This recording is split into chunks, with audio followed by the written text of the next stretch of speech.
Hello and welcome back. My name is Siggy. I'm a community lead and a database engineer here at Cognizant Softvision, and you are attending the 7th edition of Programmers Week. This year's theme at Programmers Week is Go Beyond, because we aim to offer you experiences to remember by pushing the limits of technology and innovation. It's been a week filled with inspiring keynotes and over 100 specially curated tech talks, and it's not over yet. That being said, I'm really excited to moderate the next tech presentation, Talk Data to Me, Google Data Studio Edition. The speaker is none other than Victor Lupaescu. He is the manager of the Big Data and Analytics and DevOps communities here at Cognizant Softvision, and my best friend. Before taking on the community manager role, he helped various businesses shift from gut-based to data-driven decisions by designing and implementing complete business intelligence solutions. Victor is also a data visualization enthusiast and advocates of moving away from spreadsheets and tabular reports toward dashboards that provide meaningful insights. I won't take the stage any longer. Victor, you have the mic. Thanks a lot, Siggy, for this intro. It's the second year at Programmers Week when we go with external talks, second year for me as well. Let me quickly share my screen. As Siggy already said, and you've also seen in the title, we're going to talk data, this time in Google Data Studio. For those of you who didn't see last year's session, here you have a quick QR link towards it.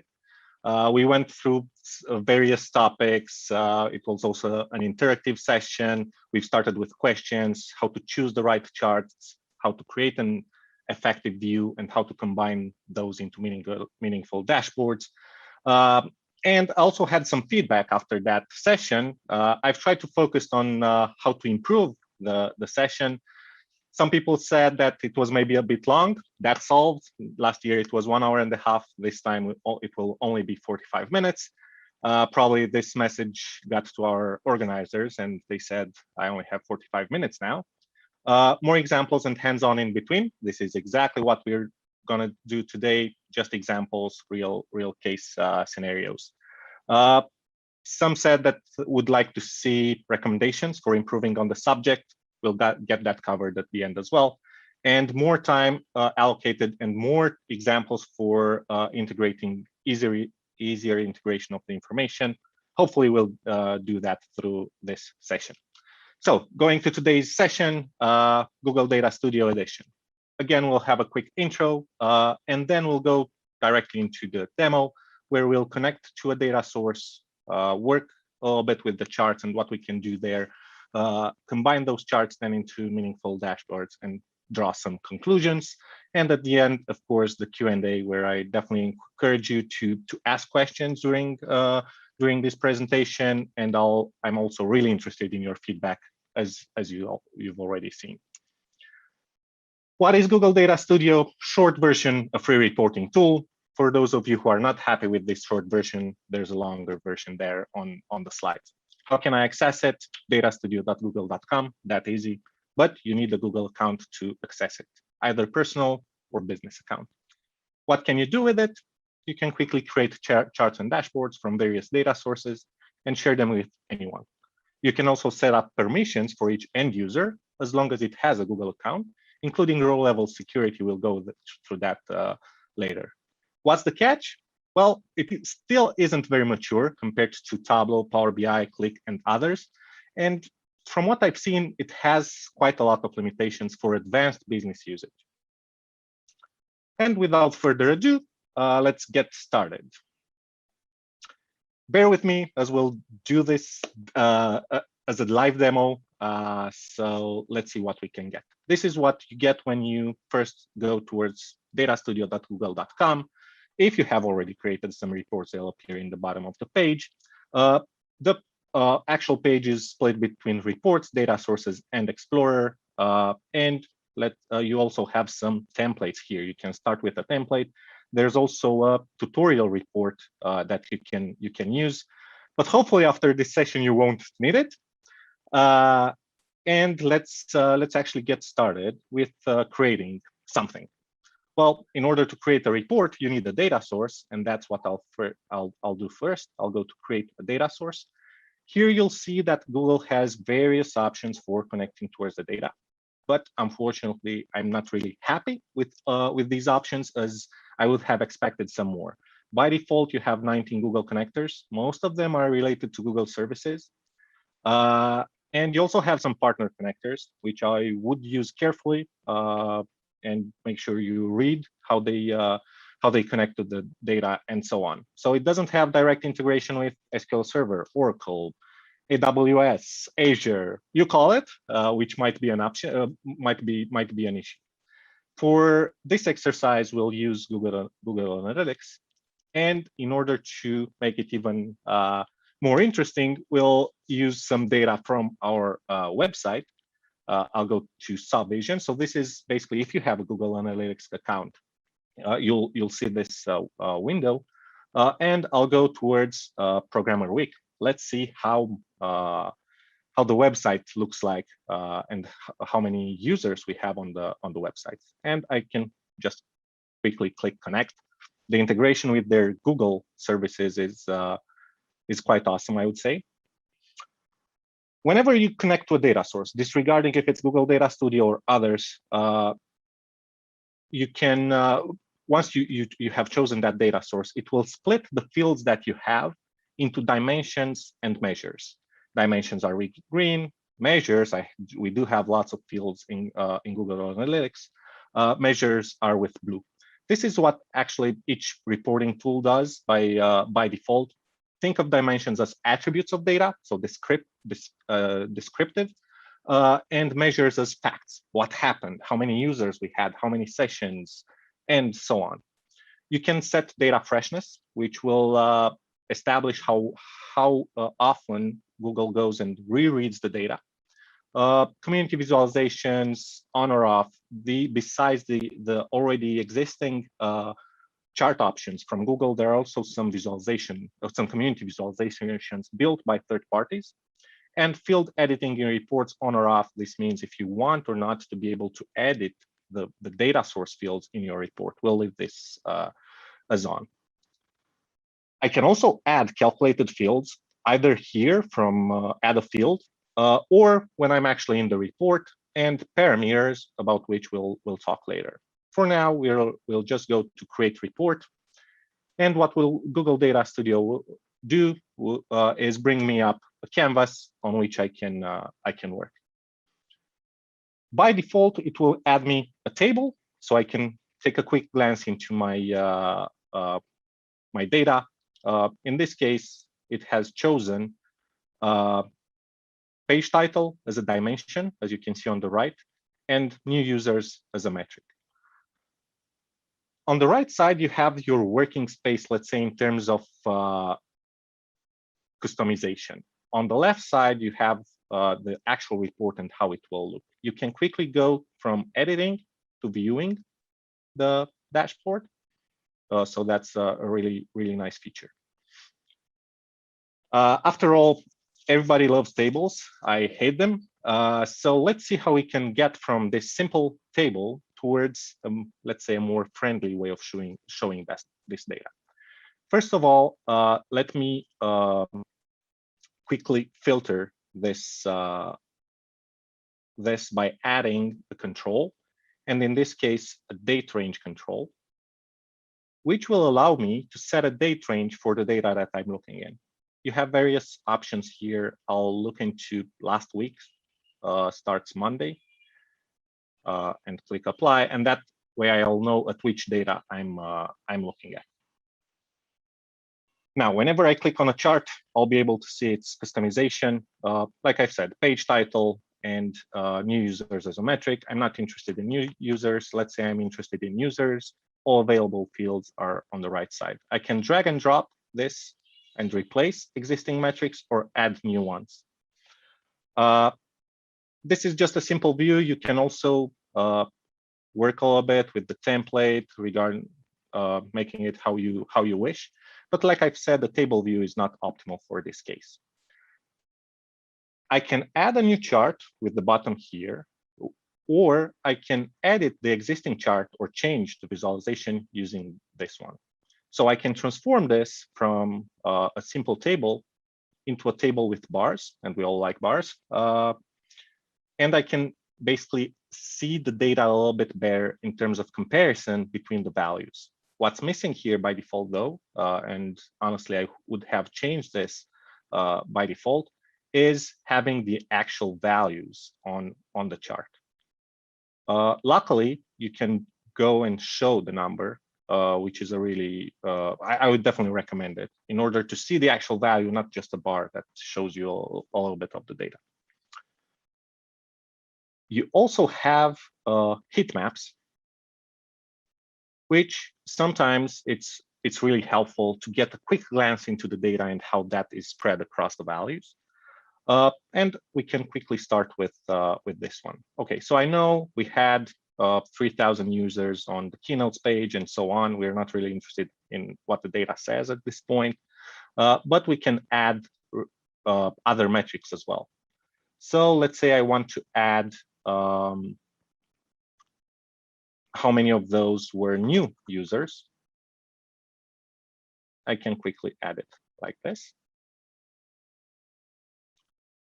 And for existing metrics, I can also add comparisons. So just seeing that we had so many users last week doesn't really help us. So I'd like to see how is that compared to previous period. And I can do that really quickly in Google Data Studio. And this will show me the percent change. So then I have more context into the data. And then, of course, I can add many other fields. Also want to see how many of those users, because I've showed you that we have users, new users. I want to see what's the percentage of new users. And I can add it here.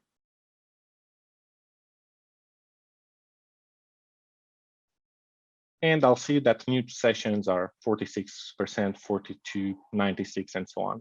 You can see that by default, highlight tables choose a color for you, but you can easily change that. So if I go towards style, I can change the color used for each metric. So I have blue and greenish blue, let's say. But I can also add conditional formatting, which is really good when you want to get further actions into the data. I can choose, for example, a color scale. The most known is red to green, let's say. I can choose a field, let's say new sessions. And let's say that my target is having more existing users coming back to the website. So I want to keep that users coming back. Then I'll start from green, which I would say it's 0. So if I would have 0% new sessions, means I've brought all my users back. 50% I can leave to yellow and 100% to red. I can save it, and then I can see, okay, for this page, there are really few people coming back onto this.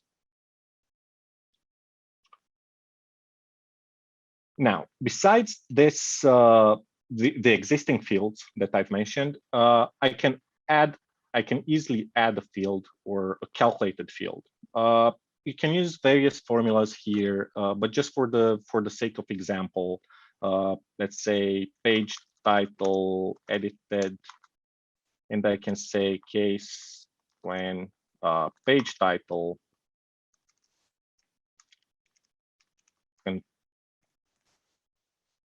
it contains text page title. If it contains keynote, then keynote, else other pages.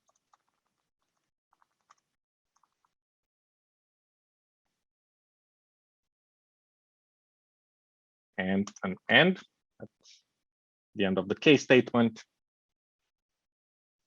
I can save it. Then I can search it. Page title edited. I can add it as a dimension, and I add it afterwards to see how this case statement works. So I can see the page title edited. You can do lots of things with these calculations. I won't go into further details here because it really matters on what type of data, type of data you need. Just to show you a quick functionality here as well, you do have drill down, which if I inverse the dimensions a little bit, I can start from page title edited, meaning that by default, I'll see other pages and keynote. And I have a button here, which is really oddly placed, where I can drill down.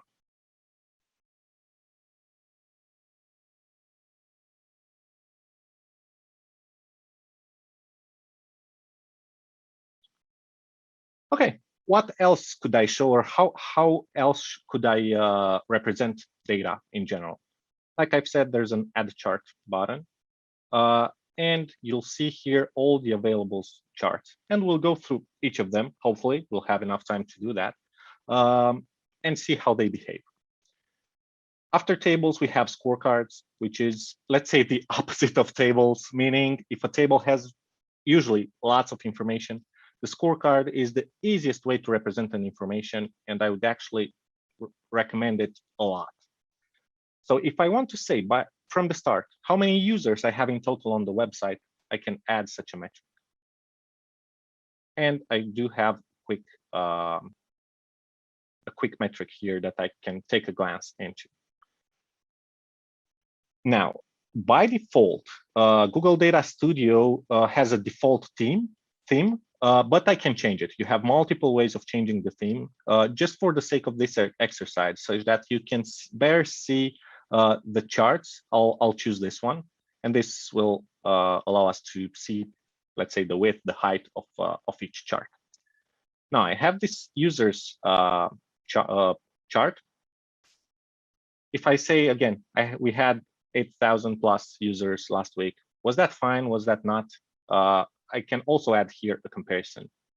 So I can say, compare this to previous period. Try always to compare apples with apples. So previous year period, it's actually what I would always recommend. Because if I would say previous year, it will compare me 1 week worth of data with 1 year worth of data. Not optimal. And this will show me that we were down 44.5% in terms of users in the last week compared to previous one. I can quickly create many of those of these scorecards by copy pasting. So either right click, copy paste, or using the keyboard, and I can easily replace. Let's say I'm interested in users, new users.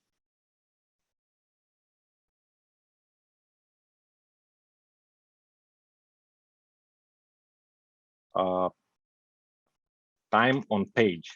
How much time did the users stayed on the specific page on average? So it's 4 minutes and 52 seconds. Definitely, I would put these always at the top of the chart because that gives you that quick glance into the information. What else? Also have scorecard with compact numbers, which is basically the same as this one, but it rounds the numbers and adds, I don't know, thousands, millions, and so on. And then I have time series. Like the title says, and I actually appreciate that they call them time series. It's actually a line chart. But for those of you who have seen my last year's presentation, I would only recommend line charts where we're talking about trends in time. So I have chosen this type of chart. By default, it adds me a dimension, which really good is that it adds me the date by default. You'll see some weird behavior here. Sometimes it will choose a different, maybe a different date, but at least each time it will try to find a date in your data source. And again, I don't want new sessions. I want users, and I can quickly see them here. One thing that Google Data Studio lacks is the availability to add titles to charts, which means you have to find a workaround towards it. And you can add a text and say users over time and try to edit it in order to match the what you already have in the existing chart in terms of font and so on. And then you can add such titles in your charts. It's a little bit more cumbersome, let's say, than usual reporting tools. It also shows me a legend here, which, again, if we're only talking about one metric, I wouldn't use a legend. I would save it straightforward from the title. And then, again, here, I can compare it to previous period, let's say.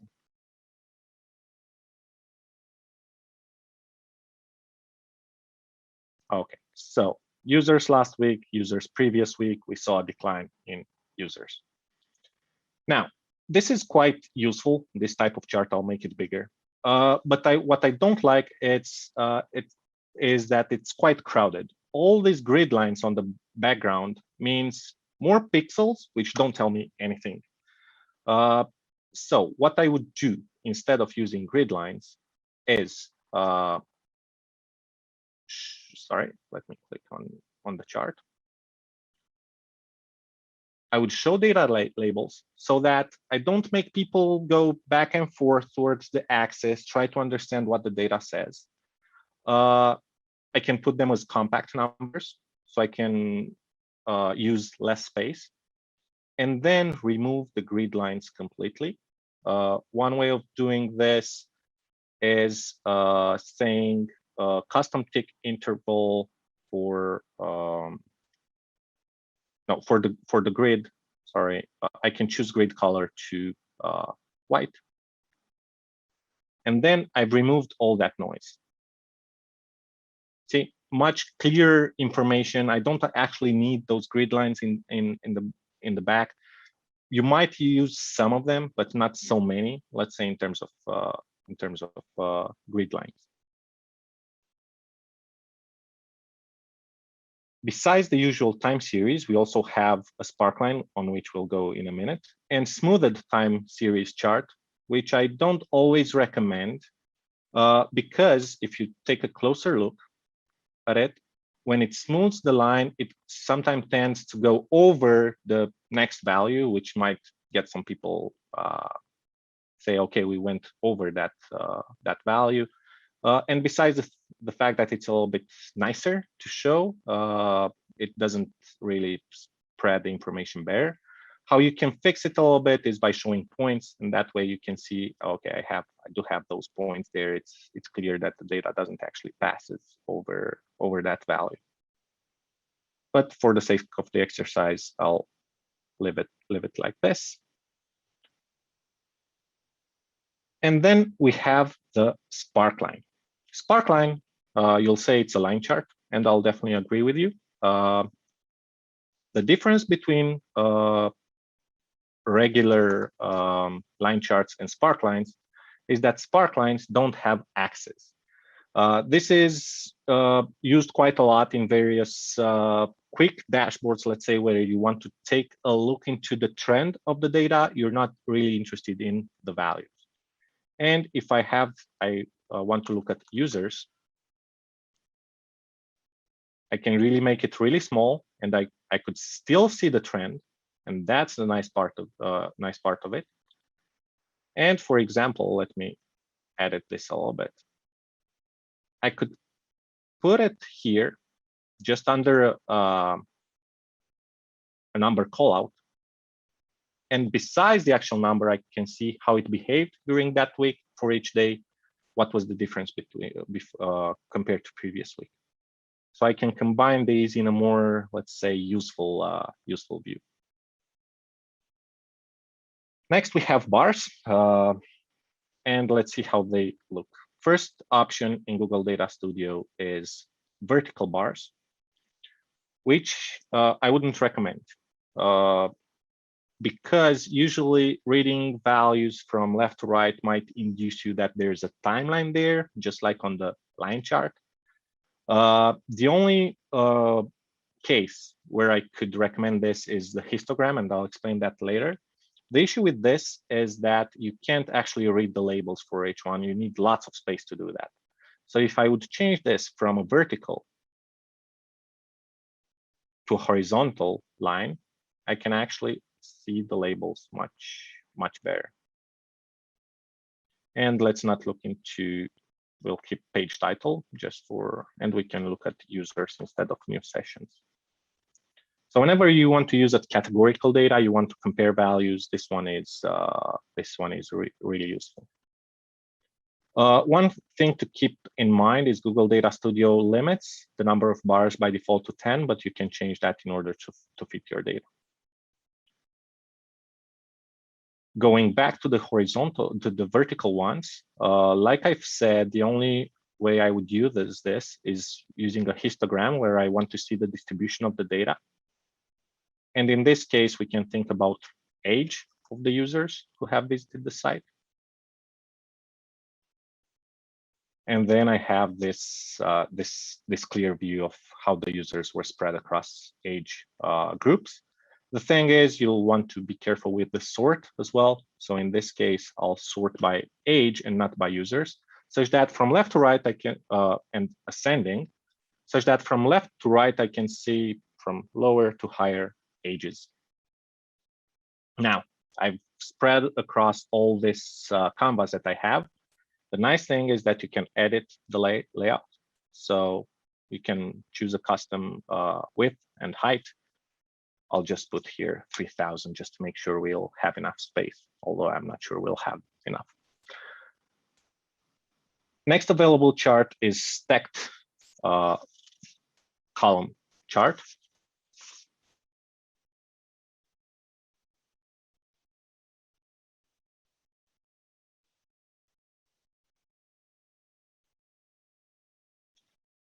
Again, be really careful how you use this. As for example, here I have too many values in the legend. The chart is not visible at all. Again, if we're talking about the horizontal or a vertical bar chart, it's the best dimension you would have here is the time. So you have a timeline. So be careful to put, I don't know, maximum of 4 to 6, maybe 8 different values here. So instead of page title, I can use again age group, or let's say gender might work better.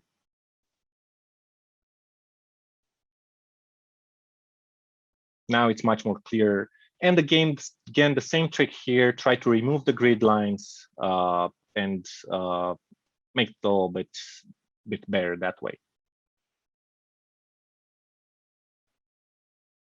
You also have 100% stacked column chart, and I'll quickly show in this case. So here we'll also always look at the top value as the total between male and female in terms of users. If you want to see the percentage and the percentage change in time, you can choose 100% stacked bar charts, which means for each day, it will split the percentage between male and female, in this case, always getting to 100%. Again, it really matters what kind of story you want to tell. If you want to focus on the actual number and the trend, you'll use the previous one. If you want to see how is the spread across male and female users over time, you might want to use this one. Or let's say same thing is with age group. But again, in this case, there might be too many values as colors. And it's the tricky part here is that it's really hard to compare middle segments. You can add labels, of course, but then it gets quite messy in terms of pixels used for the specific view.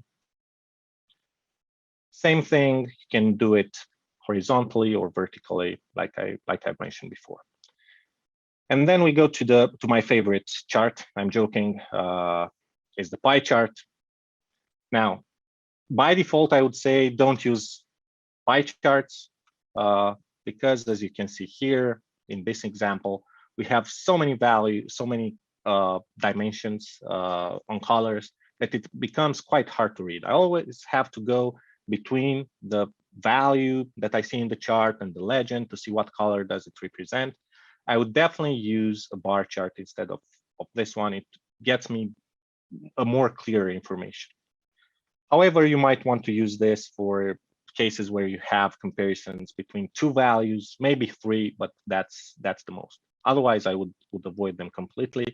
The other thing is that they do cover lots of space on the screen with the legend and with this big pie.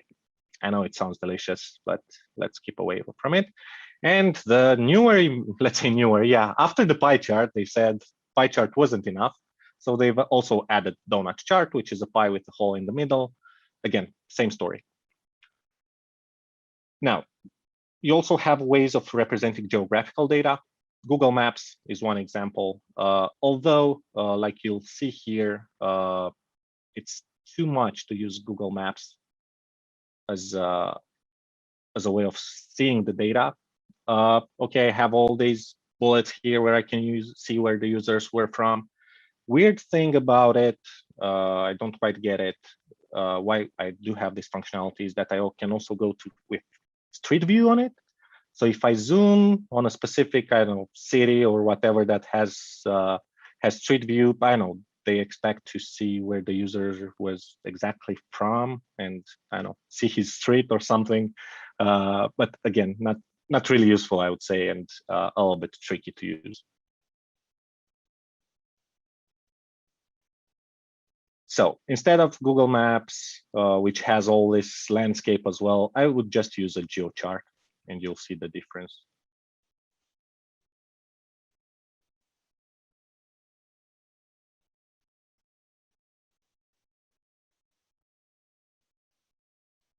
So this one can get me the information much clearer.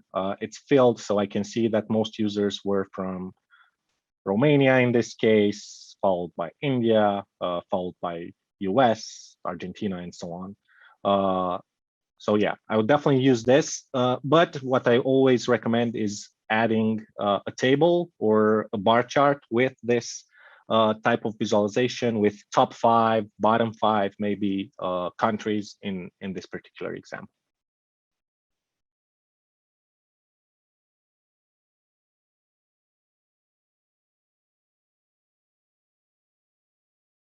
Then we have some combo charts here.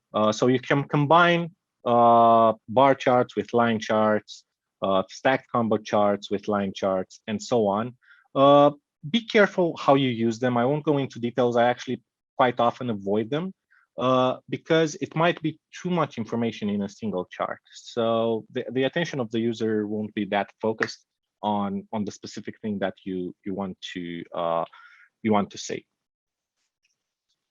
And after those, you can see the area chart. 3 options, stacked, 100% stacked, and area chart. I'll just quickly go through area chart.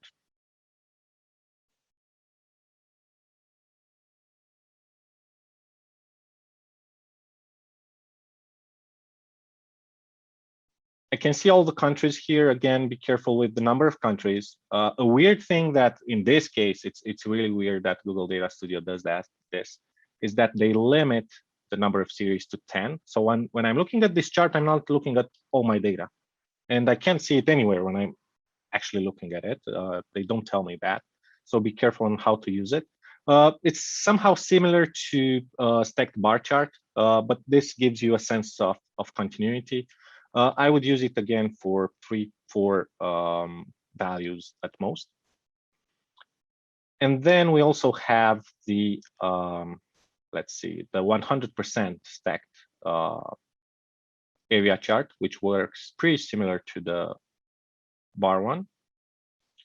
And the one that I honestly wouldn't recommend for more than 2 values is the area chart with overlapped values. You can't actually read anything from this.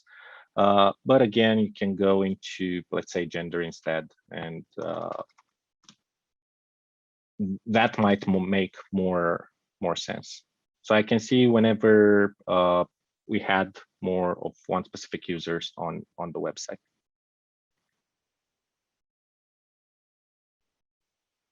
Scatter charts, really useful. when you want to compare two dimensions. When you want to compare two metrics, you can choose here a dimension as well. I'll choose date for this example. So each data point, each bullet there will represent a date. And then I can choose two metrics that I want to look at. One might be, let's say, page views.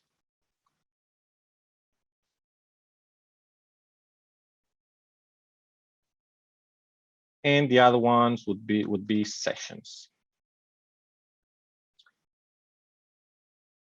What this will help me is to see if there's any correlation between these two metrics. For this case, and I've particularly selected for this reason, we do have a strong correlation between page views and sessions. So as the number of sessions grows, such does the number of page views, quite obviously. But in case you have two metrics that might not be so sure how they affect each other, and if there's a correlation between them, you can use such a chart. But be careful, because the correlation doesn't actually mean causality, or at least not always. So you'll have to check for that as well. You can also add trend lines here, which will help you see if there's a specific trend for it. And you can see it here under style. You can have a linear trend line. So I can see, okay, if one value grows, the other grows as well. If it would have been the other way around, we would have seen a diagonal in the opposite direction. Exponential and polynomial, again, the functions that are applied on this trend line. Whenever you use a trend line, any value that falls really off this trend line is called an outlier, and this is actually a really nice way of identifying outliers.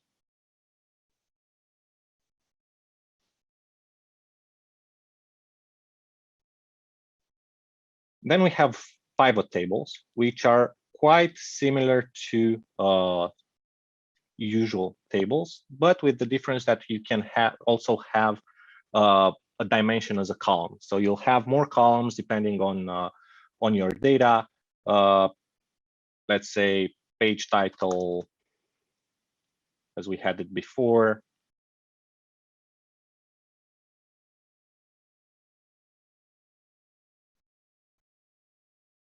And I have the page title as a dimension, the date as another dimension, so I can have this quick pivot table with its variations, which I quite recommend instead of just numbers, bars or heat map. So if I go with the heat map, this, for example, I use it quite a lot because it's easier for me to see quite a lot of data and have a quick glance if one of the values is completely off. Then the bullet chart, which I would say is a joke in Data Studio. This is one of the most powerful charts that can be used. It was invented by Stephen Few. If you've seen last year's session, we've talked about it quite a lot. But in Data Studio's case, the range limits are hard coded, so I have to write them before. In a case in which I really don't see how I could actually use this chart, so we'll just scratch it. Tree map, which can show you, let's say, a part to whole relationship. I can see, for example, all pages here, what was the most used page and so on. Again, not something that I would recommend using, so I won't go into details with that one. And the last but not least, gauge, which is actually a bullet chart, but with an angle. So if I would be able to use this without an angle, I would have been more than happy. What happens here is that you do have a metric, which you can use. And then you can add some specific ranges for it to fill in. So I can add range limits. So I can add a range. I can say, okay, my first range would be between 0 and 10,000 users. then another range towards 20,000 users. Sorry, 20,000. And then I can see, okay, I have some specific values that I want to achieve. Where am I? And the nicest thing about it is that I can add a target, so I can see how am I compared to target.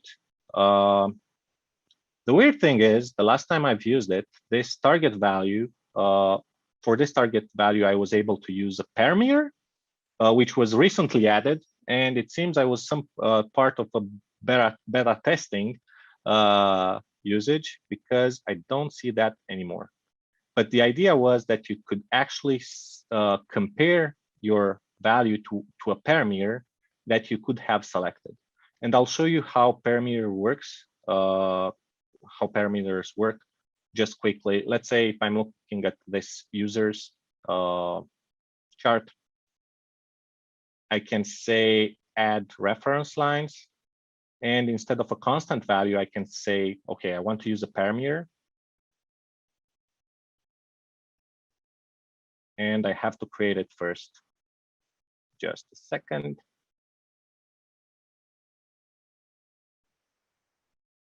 Create parameter, name, let's say parameter 1, just for the sake of time, number, default value. Let's say I want to see 1,000 users. Save and done.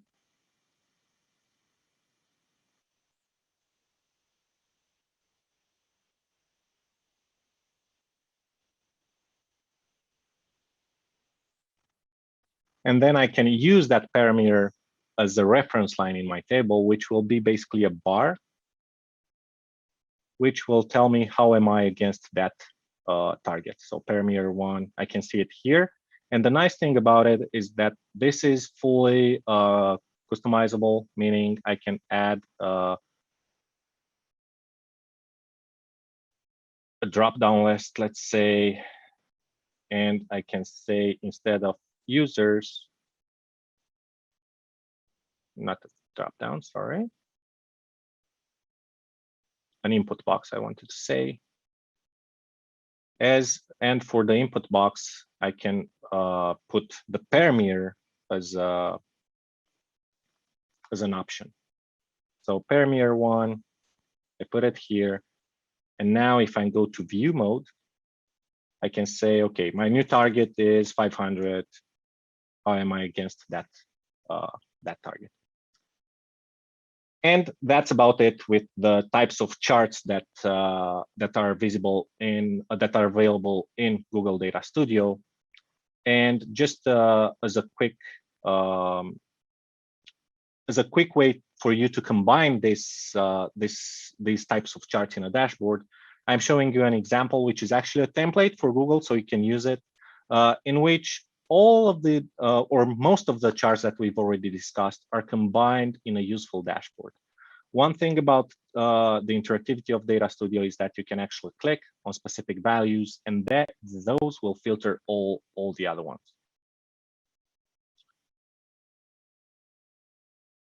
Now, to get some quick conclusions, and if you want to spend more time of it, just make a quick screenshot here. Cost, excellent, it's free. Ease of usage, it's so-and-so, because I do get many errors, and the error handling is awful. The types of charts are quite okay for what you usually need. I've dropped 2 points for bullet charts and box and whisker. Interactivity is really good. Performance isn't that good. Other features are so-and-so. Let's say it does have some functionalities, but it still lacks compared to other reporting tools. The caching mechanism exists, like I've shown you with those 12 hours where you can refresh the data, but it seems to have an extra non-documented user level caching, which makes some users see all data. That's why I gave it the lowest score for caching. Data connectors, most of them are native from Google. And in terms of permissions, you can actually set permissions for specific users based on the email they have in the data set. So that is quite okay. Overall score 7, which I would say it's a medium. It's really good for simple use cases. When you go into more details, it's a little bit harder. And like I promised at the beginning, for further reading, I do have some links here. Again, you can take a quick screenshot here. Regarding data visualization best practices, I definitely recommend materials from Stephen Pugh. Various resources on Tableau.com. I have used Tableau a lot before using Data Studio, and there's where I've learned lots of things. If you want to look into examples of bad practices in data visualization presented in a very funny way, just check viz.wtf. For hands-on things, most reporting tools do have free training materials, so it really matters on which reporting tool you want to use. And if you want to prove your knowledge, you can go to tableau.com/ironviz, and there's a contest there organized regularly. Thanks a lot for bearing with me for this 45 minutes, and I'd love to hear your feedback. Based on that, I can work towards next year's session. And if you have any questions, I hope you've read them in the chat, and I'll answer them, of course. We do have a couple of questions, Victor. Okay. One of them is, can you easily see the year-over-year deltas in Data Studio? Yes. So you can choose, by default, you choose the date being the current year. And then with compare previous period, I mean, when you have this, you can see the year to date and then compare to previous period, which would be year-over-year. Just be careful when comparing year-over-year to compare this year until today compared to last year until the same day in order to have relevant results. Because if you're comparing all the data until September with all the data until December, it won't make sense. So yeah, it does happen. It's quite easy to use it, just like I've used for week-over-week comparison. Awesome. The second question is it possible to calculate the average time on page only for the streaming period? For the streaming, I'm not sure if I know what you say by streaming. It does have, again, for Google Analytics, they offer 2 metrics, time on page and server response time, how fast the server responds to that request. I'm not sure about streaming. I would have to look into it. If the Google Analytics offers streaming info in their data source, you will definitely be able to use it in Google Data Studio. Okay, thank you very much, Victor. It was quite an entertaining presentation. Guys, don't forget to scan the QR code and send us your feedback. And stay tuned, because coming up next will be our Women in Engineering panel, and you don't want to miss that one out. See you in a bit, guys. Bye.